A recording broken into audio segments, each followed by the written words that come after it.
Modi so called Donald Trump గారు తలంచిన దేనికి అదాని పైన కేసులన్నీ క్లియర్ అయిపోయినాయి. ఇప్పుడు ఇది లాజికలీ రైటా రాంగా ఆలోచించాలి ప్రతి ఒక్కళ్ళు ఒకసారి. అదాని పైన కేసులన్నీ ఎలా క్లియర్ అవుతాయండి సడన్ గా? ప్రతిదానికి తలంచడమే మనం.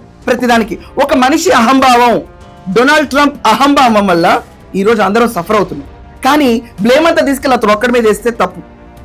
ఈరోజు రాజకీయవేత్తలందరూ మేము కాన్వాయిలు ఆపేసాము, మేము ఇచ్చేస్తున్నాం వచ్చేస్తున్నాము, మేము సైకిల్ మీద వెళ్తున్నాం అన్నప్పుడు అసలు ఇంతకాలం ఇన్ని కాన్వాయిలు నీకు అవసరమా?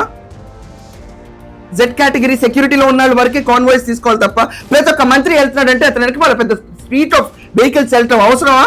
ఈ రోజు నడుచుకుంటూ తీరు మీరు గత 2-3 ఏళ్ళుగా నడుచుకోలేరా? మీకు తెలియదా సంక్షోభం వస్తుందని? తెలిసినప్పుడు ఇదేనా మీ బోర్డు ప్రికాషన్? దేశంలో ఈ రోజు సగటు భారతీయుని కాంప్రమైజ్ అవ్వమంటున్నారు. What about the freebies? ఈ కంట్రీలో ఎన్ని ఫ్రీ బీస్ ఇస్తున్నారు ఎలక్షన్లు గెలవడానికి? వాటిని కాంప్రమైజ్ అవ్వరా మీరు?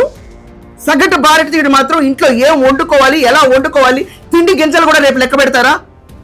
ఎందుకంటే మనం మ్యానుఫ్యాక్చరింగ్ లో వెనకబడి ఉన్నాం కాబట్టి. ఏది నిర్దేశిస్తే అది పాలిస్తే రేపు ఫ్యూచర్ భారతదేశం ఏంటి? I want my country first. ఎప్పుడు మన కంట్రీ తలెత్తుకుని తిరగాలి. కానీ అలాంటి మన కంట్రీలో 2020-21 కోవిడ్ తర్వాత ప్రతి ఒక్కళ్ళు అతి కష్టం మీద నిలదొక్కుంటూ వస్తే ఈ రోజు 2026కి జీడిపిలో 6% పడిపోతే దీనికి కారణం ఎవరు? ముందు చూపు లేదా రాజకీయవేత్తలకి? What are the financial planning doing? State finance planning అవ్వనండి, సెంట్రల్ ఫైనాన్స్ ప్లానింగ్ అవ్వండి, ఏం చేస్తున్నారు?